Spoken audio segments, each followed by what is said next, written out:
What is the power of the U.S. Democratic Party and how they are targeting school districts to take over the institutions of the U.S. and now the Donald Trump administration? They want to replace the institutions of the Alpha Male USA with their own group within the Democratic Party, which now Donald Trump administration represents. They do this by attacking the future unknown alpha males of tomorrow's men, which is why they are targeting and attacking young men and boys through the school or the school districts. No feminine male is considered part of the established alpha class or in our time and place in America, intelligentsia and alpha male. In chaos and irrational behavior, the feminists, gays, and liberals are attacking boys to de-emasculate them for future control of the U.S. society. This demented and cruel bullying for kids should be kept out of politics. Young boys should only be supported to grow up as a confident man. This is why they are literally putting dresses on young boys to confuse them and erode their confidence, allowing women to rise to the top.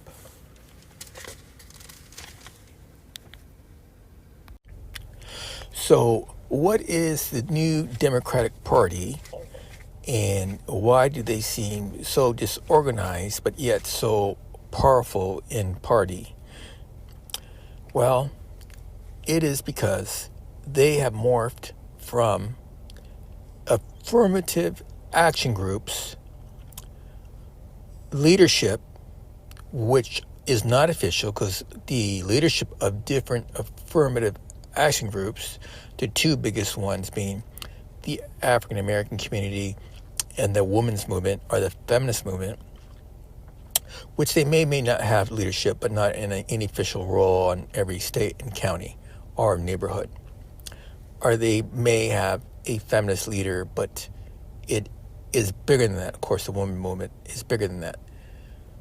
But who are these leaders who are really, for the most part, not elected? The other affirmative action groups are basically seen as anyone who is special and are protected by law in a special capacity, are an enhanced ability to be considered to be an enhanced special group. For instance, the gay community and the Jewish community. Half the time they say they're not a affirmative action group. The other half of the time they do say they're a special group. And usually if there is or can an enhancement in law, it's for one of those groups. Specifically, one of these new affirmative action groups that are protected by the civil rights movement, which is blacks or women. And then the other gray areas, which is not so gray, no pun intended, but the gay community does feel that they are under attack sometimes and believe they need special laws and privileges. The gay community is very much part of the affirmative action group movement. The Jewish community is the off and again, on again, depending if you consider special enhancement of certain laws that they are eligible for versus non-affirmative action groups. For instance, non-black males really cannot apply for an enhancement law of any sort, such whatever it may be, if they're alleged criminal activity or violation of civil rights, an alleged violation of civil rights. Non-black females have nothing. So they are not of the affirmative action group. So let's delve into how, not necessarily in an organized conspiracy, but in an unorganized, organic, popular movement of each individual affirmative action group for their own interest has supported their local Democratic Party. And this is why it's such a confusing array of what their policies are, because each group that may or may not have an official leadership, most of the time they don't. Someone on the county level, for instance, maybe there's a national president of the feminist movement, maybe there's a national person of the NCAPP, the National Colored Association, but they're not in every county in every state, and they usually don't delve in, or at least are not felt in force of being influential in local county or state politics. That is organic for the most part, through just popular interest in their specific affirmative action group, plus the Jewish community, on again, off again. So these people rubber stamp each other, all their crazy policies, just to stay basically in agreement that if we'll vote for your crazy idea on the Democratic platform, if you vote for our crazy, some people think it's dumb, our crazy idea, or their idea on the when they're running for the Democratic Party open seat, whether it be on county level, state level, or federal level, in whatever state it is. But this is why it looks and it feels so strange. And that's why it seems like it's organized madness, because in a way it is, because these groups are in fact supporting each other when sometimes they have no interest in supporting each other. They're just literally rubber stamping each other. It's the old I scrub your back, you scrub my back. They may have very little interest in their real platforms. And this is what is going on in this new what I call political incorrectness movement. And they have chosen, for one reason or another, women have chosen for one reason, and the black community has chosen for another reason, the gay community has chosen for another reason, to go after the school districts, to indoctrinate, or they say educate properly the children, whether it's indoctrinate for political reasons or educate them correctly for social justice reasons. That's everyone's individual call. But it wasn't done pre-1970s. This was not done. So this is very new in the history of our country, what's going on. And so that's why it seems that they are never organized, but somehow continually are able to offer a front to this new, strange, what many people in mainstream media is calling, for one, good reasons or bad reasons, wokeness, which I don't like the term, so I just use it because it's out there. I don't use the term. But that's what, good or bad, a lot of people are using this term.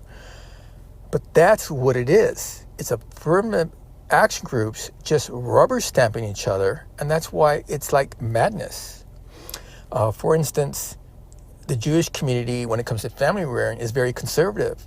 Well, the black community, on many agendas, because they have low marriage, they have a high single house leaders, which are usually the moms who aren't married for one reason or another. That's not conducive to conservative old traditions, Judeo-Christian or Christian-Judeo families. So the Jewish community and the black community would say, well, they really don't have that common denominator there, which is a big thing, so maybe they don't get along. Well, the Jewish community knows if they want the black community vote, they gotta just, say, yeah, we maybe we agree, we don't agree. I don't even know how they say it. I don't even know why the black community gives a lot of this conservative group a lot of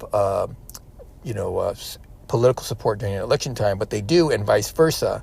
The Jewish community tends to back a lot of American liberal agendas. In fact, they might even come out and say that they're leading or co-leading or part of this liberal movement, even though that many of them are raised in total conservative, at least centralist families. Then there's the black community and the gay community, and you could argue all day long whether they have a lot of common denominators, but it's not really a good or bad term, but it's a technical term. Now, I'm going to use it, promiscuous. They at one time in the 70s, it was free love. They wanted to have a lot of recreational sex. So they maybe found some sort of common denominator when they were young and they met each other, because some people believe power is better than sex, meaning, universally speaking, a lot of people at one time in their life, maybe the early 20s, sex is very important to a lot of people. It can be a deciding factor for a lot of people to change their mind if their sex partner says this. Okay, if that's what we're going to do to carry on the partnership, fine. It's not a whole lot of common denominator base there, but there could be when they were younger. And then you have the woman in the black communities.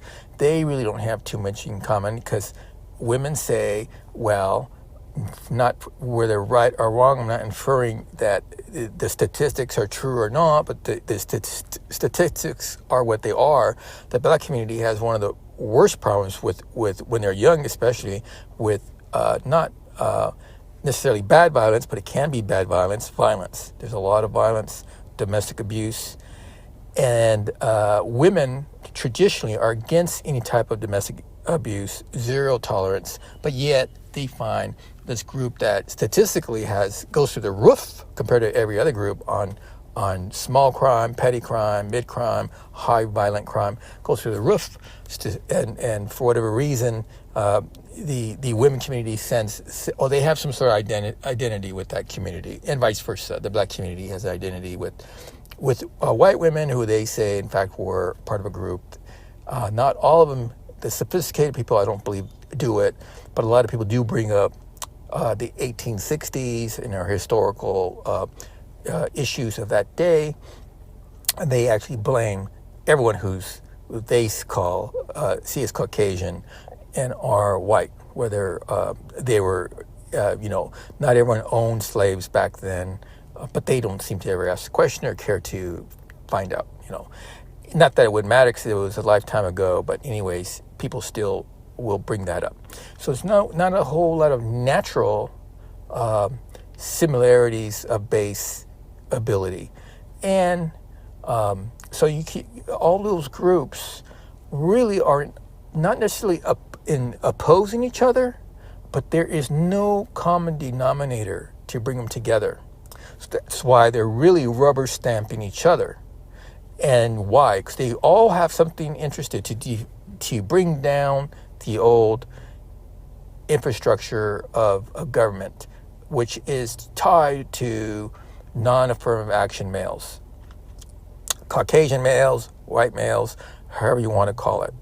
Now, in there would be Caucasian beiges with Spanish surnames, and the other different terms people relate to them, as well as Eurasians. Now, Asian Americans, males are not really included in these groups, and they may be split because of feeling that they're being more included on the Democratic platform. The businessmen of the Asian community tend to be leaning towards the Republican Party, of course.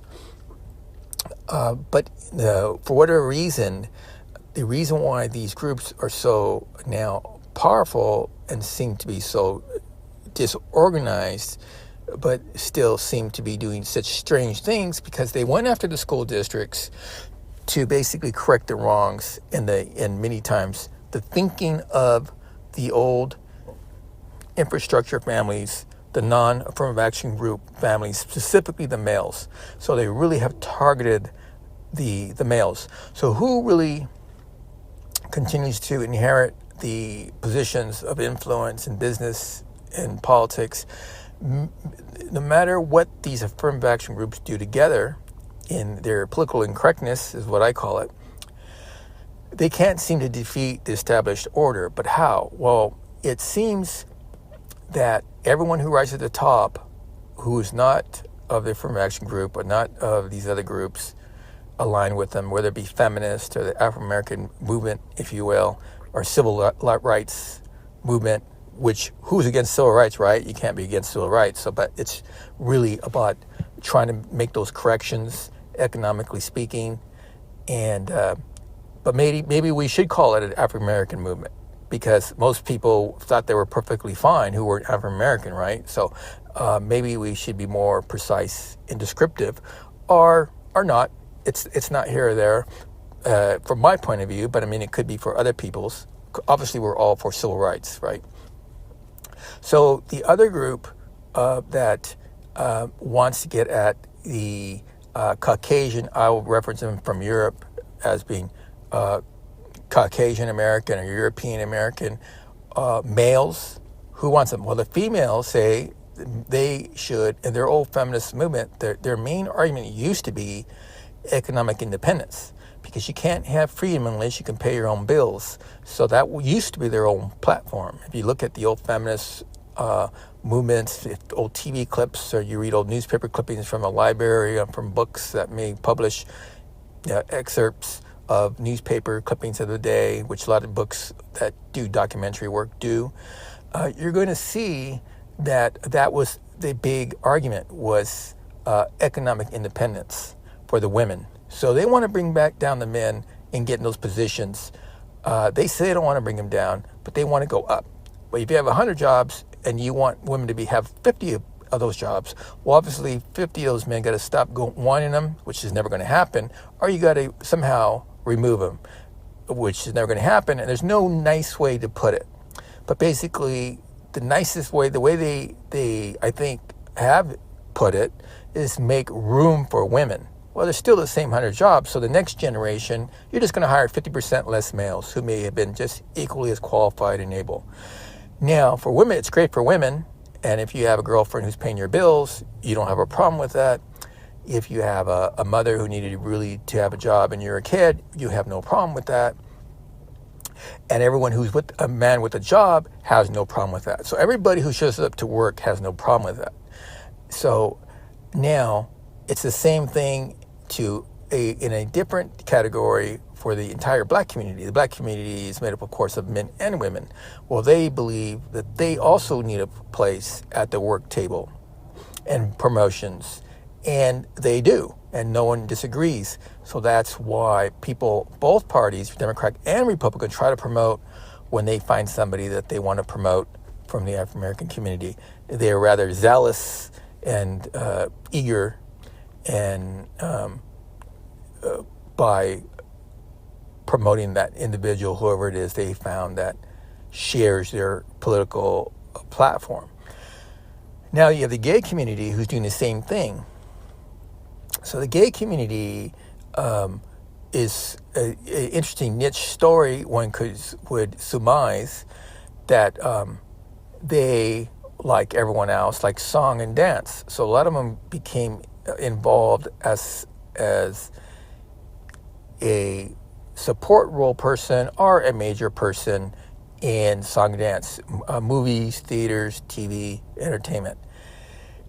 And people are open-minded, are thought to be more open-minded, and I would say they are. Creative people have to be open-minded. So people in the music industry, the movie industry, the theater, what have you, they would not limit someone's contributions if they were from the gay community. So you have a lot of people in the movie industry, in TV, theater, and the music industry who, in fact, are openly gay, according to some articles I read about people working in the entertainment industry, which I believe is probably true.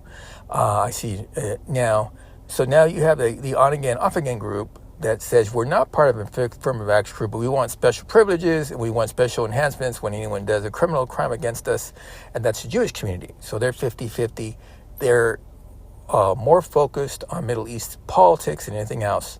So you have one group who wants to have half the boardroom positions, which are the women movement. You have the African American community who wants to be considered and promoted wherever they can find themselves. Sports and music is where their strong points. They're being promoted in sports and the music industry. You have the gay community, which are very much involved in all industries, I'm sure, but basically they're really known for being significant numbers compared to the general population in the movie industry, TV industry, and support roles in the music industry and theater. And then you have the Jewish community, which feels that they have a right to take over Americans' foreign policy, or be very influential, or they're omnisensitive, but they can say a phrase about you and have you totally like 86 forever, but no one can have it. There's no phrase you can say about them where they 86 somebody forever. So they want foreign policy because of Middle East interest and tons of money going to the Middle East, which a lot of this money probably finds its way back to development banks or banks, private or public, where soft loans are probably being had in North America. So it seems like, in their community, it's no problem getting a ton of line of credits, for whatever reason. But there's also this now, it's morphed into, we're helping the arms industry, which isn't really true, because Ronald Reagan showed you didn't have to have war to have a robust and successful arms industry and have those stock prices and the strength of those companies was very well known to be very good under the Ronald Reagan administration. So it's not really true you need to have war to use the weapons. You just need to have the best advanced weapons. But why they all seem to be coming down on Donald Trump is because they want what they want. The gay community really thinks they're going to be rolled back on their rights, which isn't true. Because, he's never ever said anything like that. And New Yorkers, they live on one side of the street and people live on the other side of the street. The old adage was, some people stay on one side of the railroad tracks, the other people stay on the other railroad tracks, was usually economically involved. Usually people with high income lived in one part of town, people with low income lived in another part of town. They never saw each other after 5, at the end of the workday, because everyone wanted to go live their own life. So people in America are really about living their own life. The women community, they have the real power right now. They have the real power. The old argument was we just want to have basically equal rights and equal treatment. We want to just share, believe it or not, in the 70s, they actually used to say this, we just want to share in the family budget decisions as partners. They used to use this term, partners. But anyways, now they've taken over the family budget. They've taken over the local politics, the state politics levels. They're very influential, at least half, 50%. Federal politics. People say, well, no, that's not really true. Well, in California it is, because in California they had 100% of the our upper house, which we call the U.S. Senate, of course, but they had 100% of the U.S. Senate representatives, even though it's just 2. There were 2 for women there from California for the longest time. So it's not true. It is true that they took over in California, anyways. The more than 50% of the state political post. And then you have the gay community, which feels they should and are, whether you feel they should be or are, should be a true partnership as well here. They've taken over the movie support roles, the TV support roles, a lot of support roles in music, a lot of support roles in theater.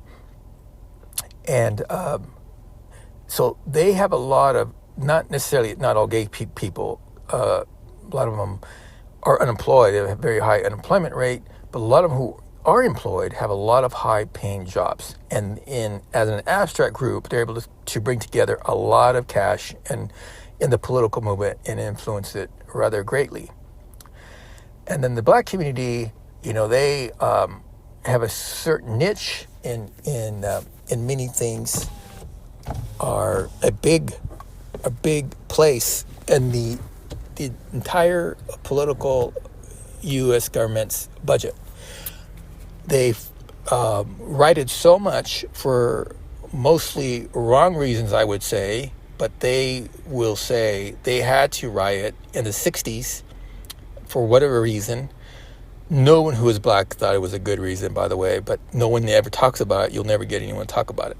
But anyways, that, really shook up the American establishment. The entire Congress felt they had to do something. In fact, Kennedy wanted to do something, then he got assassinated. LBJ in 1963, he pledged to, in fact, bring in a new bill to help out people of low income, primarily African Americans. And he did. We started spending hundreds of billions of dollars in government programs in the 1960s. And primarily, there used to be old statistics out there that 80% of the people on the government programs were African Americans. Whether that number fluctuates 10% up or down, I don't know. But it was pretty high at any given time. So they changed the dynamic of our entire national budget because people like Lyndon B. Johnson, the President of the United States in the early 60s and mid-60s, felt something had to be done. So the U.S. Congress voted all these programs in. So African Americans feel they were right for their civil rights movement approach, and they continue to push forward on it.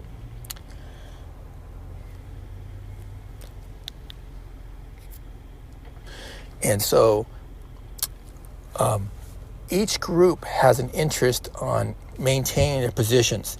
The African American community feels they still have a right to these entitlements, and they want to increase in them many times.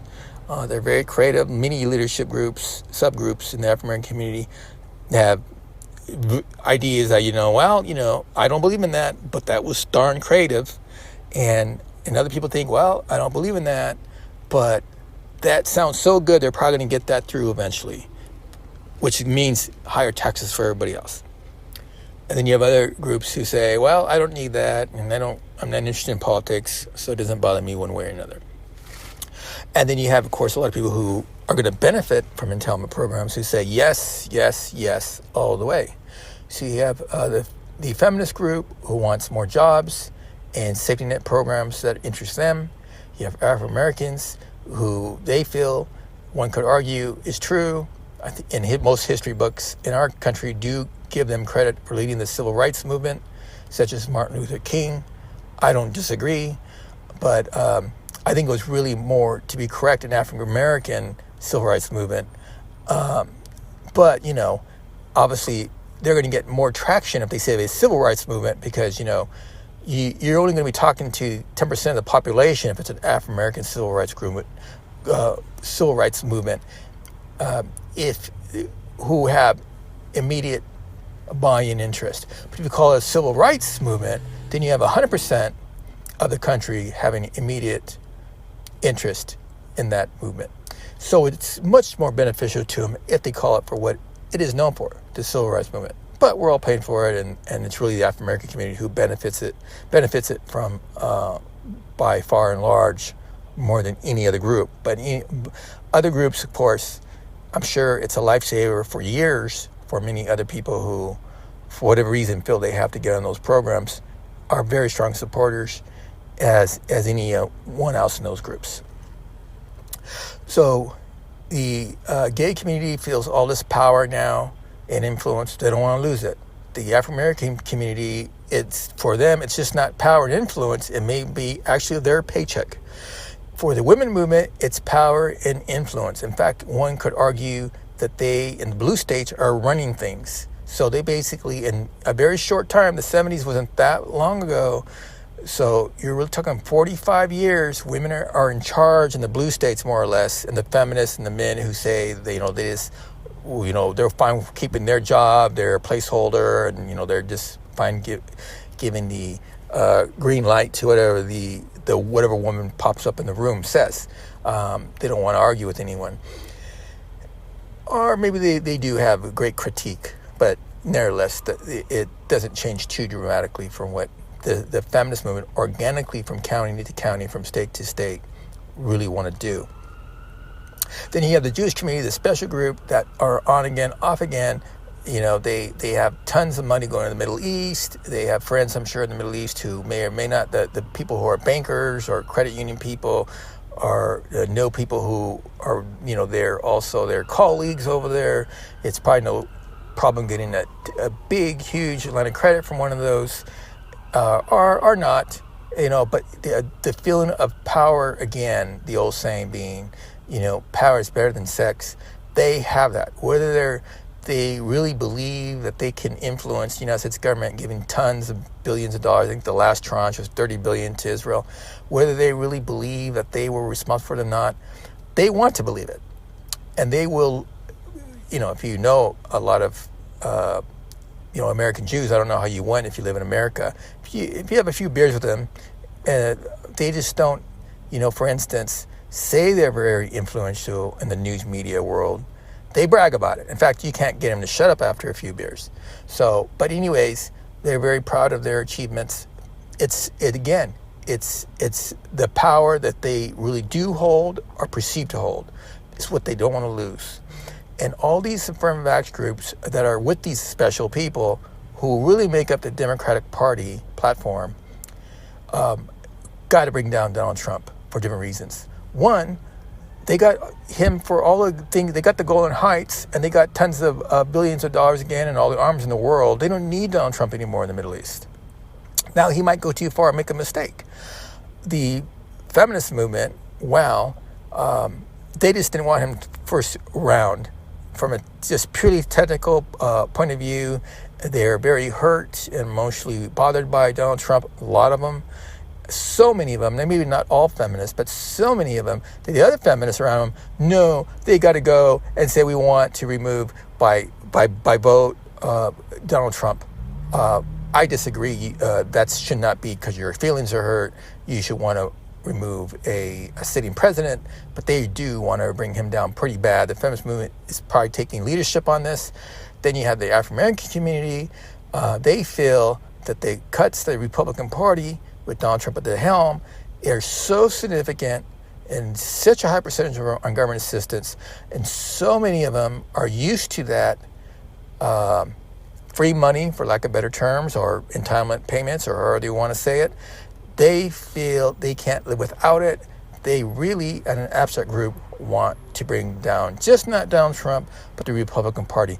I don't think, believe it or not, they're as personalized it as much as the women movement, but I could be wrong. And then you have the gay community, which feels power and influence in the entertainment industry, and they feel that Donald Trump is saying things that aren't conducive to how they feel, and they feel that he's got to go. And I don't know really how they put it, but they seem to also have their agenda. So all these groups, for different reasons, believe it or not, want to bring down Donald Trump. And a lot of them have friends who are lawyers in all these industries. And all these friends in industries are lobbyists, are people who want to presume to be consultants or lobbyists and get paid. They just become yes men and yes women, and they just say, yeah, there's the sky is falling, and Peter Rabbit was right, and what Peter Rabbit, the only thing he didn't know, it's Donald Trump who's doing it all. And we got to stop Donald Trump. So believe it or not, all these affirmative action groups, plus the special, are all out to get Donald Trump. And more or less now, the final thing is, many of them are, one group may have benefited from the Middle East changes. They got the Golan Heights, $30 billion of free arms. But now, they don't need him anymore. So now it's to show, hey, don't worry, the special group's going to tell the other affirmative action groups in the Democratic Party, state parties, we'll take care of this for you. We'll show you. And then they presume and perceive themselves to be the leadership of the Democratic Party, of course, because they're civilized and they want to help the progressive women, want to help the progressive African Americans, they want to help the progressive dance and song community, because they really don't care what sexual orientation you are for real, and so which answers to everyone else who's not an affirmative action group who's in the Democratic Party, the so-called liberals, the California liberals, so-called West Coast and East Coast liberals. So that's what's going on. Just so if you didn't know, what is going on. That is what is going on with all these crazy social issues and movements inside our school district today.